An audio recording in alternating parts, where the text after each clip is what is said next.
भगवान परशुराम के शब्दों को स्मरण कीजिए। जाओ कर्ण, जीवन में एक समय ऐसा आएगा जब तुम्हारे लिए परीक्षा का सबसे बड़ा क्षण होगा। तो उसी क्षण तुम्हारी विद्या तुम्हारा साथ छोड़ देगी, लुप्त हो जाएगी, तुम्हारे किसी काम नहीं आएगी। यदा यदा हि धर्मस्य ग्लानिर्भवति भारत अभ्युत्थानमधर्मस्य तदात्मानं सृजाम्यहम्।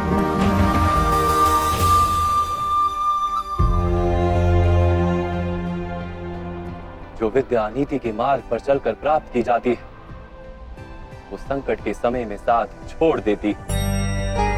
ये भगवान परशुराम का श्राप नहीं अंगराज, प्रकृति का नियम है। किंतु मैंने अथक श्रम किए थे विद्या प्राप्त करने के लिए वासुदेव, फिर मुझे क्यों मेरी विद्या का विस्मरण हो गया? विद्या प्राप्त करने का प्रयत्न आपने क्यों किया था अंगराज? क्या विद्या का महत्व जाना था आपने? क्या विद्या प्राप्त करके समाज को लाभ देने की इच्छा थी आपके हृदय में? या केवल अपने अपमान का प्रतिशोध लेने हेतु आपने विद्या प्राप्त की? वास्तव में विद्या प्राप्त करने हेतु श्रम की तो आवश्यकता ही नहीं होती, केवल एकाग्रता और समर्पण पर्याप्त है। ज्ञान तो आत्मा का सहज गुण है और आप बुद्धिमान हैं। आप ही बताइए, विद्या ग्रहण करते समय मन एकाग्र क्यों नहीं रहता?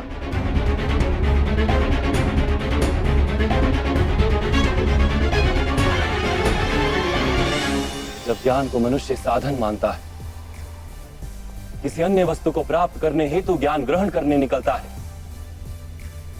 तब ज्ञान ग्रहण करते समय उसका मन स्थिर नहीं हो पाता। ज्ञान उसकी आत्मा का गुण नहीं बन पाता। जैसे रंग वस्त्र का अपना गुण नहीं होता, इसीलिए सूर्य प्रकाश में तप कर रंग छूट जाता है। जो व्यक्ति अमूल्य ज्ञान का मोल जानकर ज्ञान प्राप्त करता है, वो उत्तम बन जाता है।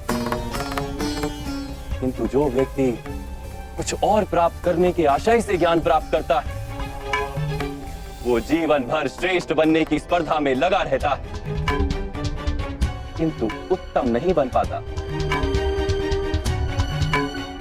आपने भी ज्ञान प्राप्त किया किसी आशय से, भगवान की शरण में रहकर भी आपका मन शांत नहीं हुआ। आप प्रतियोगिता करते रहे कहीं दूर बैठे अर्जुन के साथ। मैं लौटूंगा, पर इतना विश्वास दिलाकर जाता हूँ कि मैं भारतवर्ष का सबसे श्रेष्ठ धनुर्धर बनकर लौटूंगा और आपके सभी शिष्यों से श्रेष्ठ बनूंगा मैं। ज्ञान प्राप्ति का आपका आशय ही अनुचित था, तो इस विद्या का विस्मरण कैसे नहीं होता अंगराज? कैसे नहीं करता मैं प्रतियोगिता वासुदेव? कैसे समझौता कर लेता अपने जीवन के साथ? ये समाज निरंतर ही मेरी संभावनाओं को कुचलता रहा है, मेरी शक्ति को सम्मान नहीं दिया, मेरे स्वप्नों को स्वीकार नहीं किया, सदा ही सूत पुत्र कहकर अपमानित करता रहा है मुझे। अपने पिता की बात मान लो, क्योंकि उन्हें ज्ञान है कि सूत में सामर्थ्य नहीं होता। ईश्वर की दी हुई संभावना मनुष्य का अधिकार है वासुदेव, और यही समाज किसी को उसके अधिकार से किस प्रकार वंचित कर सकता है? अवश्य ही ये घोर अपराध है राधे, जाति पाति का भेद करना और इन मिथ्या भेदों के आधार पर किसी मनुष्य को या समाज के किसी भाग को अधिकार से, अवसर से, संपत्ति से या सम्मान से वंचित रखना मानवता के विरुद्ध है। तो फिर मेरा क्या दोष है वासुदेव? यदि मेरे मन में असंतोष जन्मा, यदि मैंने प्रतियोगिता की, यदि मैंने बलपूर्वक अपना अधिकार प्राप्त करने का प्रयत्न किया, तो मेरा क्या दोष है वासुदेव? एक समय था अंगराज जब पृथ्वीर के पुत्र कार्तवीर अर्जुन नाम के एक क्षत्रिय राजा ने महर्षि जमदग्नि की हत्या कर दी। महर्षि के पुत्र ने क्या किया जानते हैं आप? उन्होंने अपनी पीड़ा में भी विचार किया कि क्यों उनके पिता महर्षि जमदग्नि की हत्या की गई, कहां फैला था अधर्म। उन्होंने अपनी पीड़ा का विस्मरण कर दिया, समग्र समाज की पीड़ा को अपना लिया और अधर्मी क्षत्रियों का नाश कर समग्र आर्यवर्त को शुद्ध करने को जीवन मंत्र बना दिया।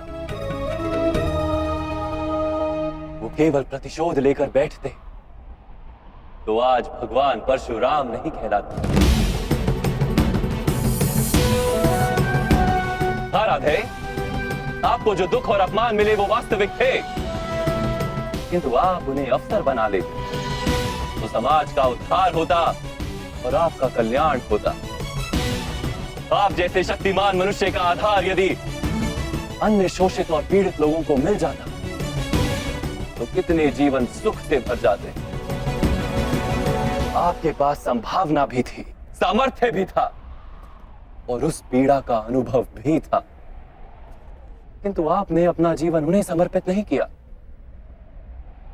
आपने अपना जीवन समर्पित कर दिया दुर्योधन को, जिसके पक्ष में केवल अधर्म था और कुछ नहीं।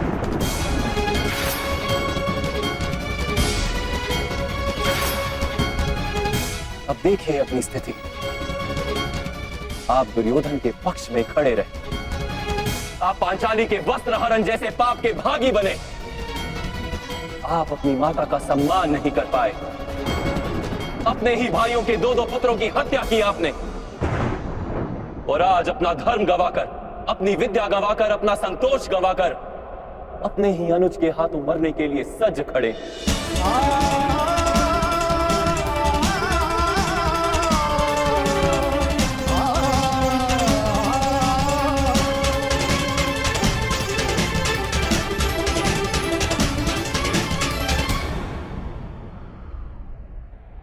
आप यथार्थ कह रहे हैं वासुदेव,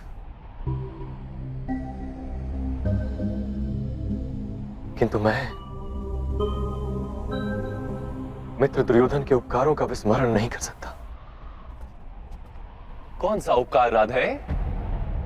क्या आपसे मित्रता करने के पश्चात दुर्योधन ने समग्र हस्तिनापुर के सूतों और पीड़ित मनुष्यों को विद्या का अधिकार दे दिया? क्या उसने सारे पीड़ित और शोषित समुदाय को अपना लिया?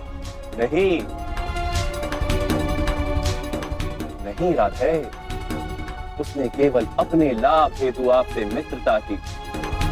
आपके हृदय में अर्जुन के प्रति जो प्रतिस्पर्धा थी, उसके कारण आपसे मित्रता की। यदि आपने अपने दुखों का त्याग करके समाज के दुखों को अपनाया होता तो दुर्योधन की मिथ्या मित्रता का सत्य आप जान पाते। यदि दुर्योधन के हृदय में उपकार की भावना होती तो आप उसके माध्यम से संसार के पीड़ितों को लाभ करवा पाते।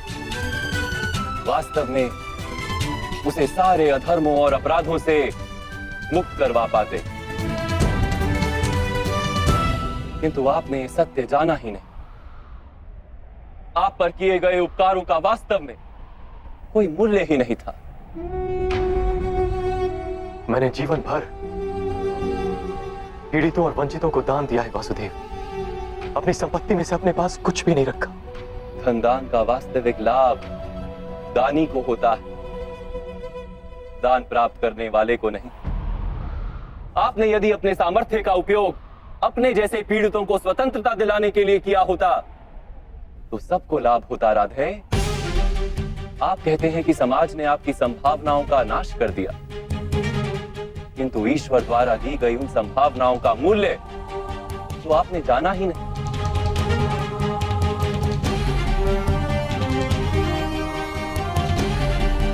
एक सत्य जान लीजिए, जो व्यक्ति समाज के लिए जीता है उसे स्वयं भी लाभ होता है, किंतु जो व्यक्ति केवल अपने लिए जीता है वो स्वयं को और समाज को दोनों को हानि पहुंचाता है। कुरुक्षेत्र में आज जो विध्वंस हो रहा है उसका कारण ना दुर्योधन है और ना ही मामा श्री शकुनी। ये पाप 3 महारथियों का है, महामहिम भीष्म, गुरु द्रोण और आप राधे। आप तीनों ने यदि अपने माने हुए धर्म का त्याग करके समाज के कल्याण का विचार किया होता, दुर्योधन को सहायता नहीं दी होती, तो ये युद्ध ही नहीं होता।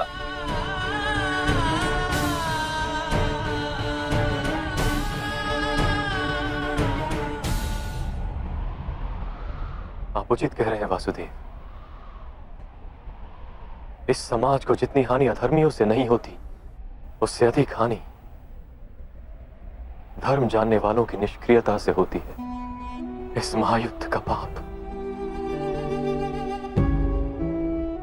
हमारे सर है।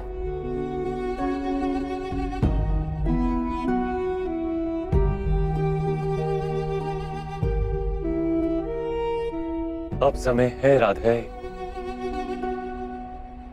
अपने दुखों को भूल जाइए, अपने अधर्म का त्याग कीजिए और अपनी मृत्यु को स्वीकार कर लीजिए।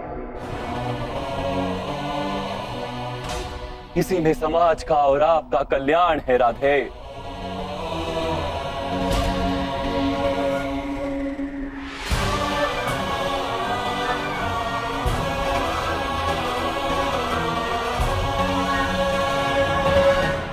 मैं आपका आदेश स्वीकार करता हूं वासुदेव, मृत्यु का भी स्वीकार करता हूं।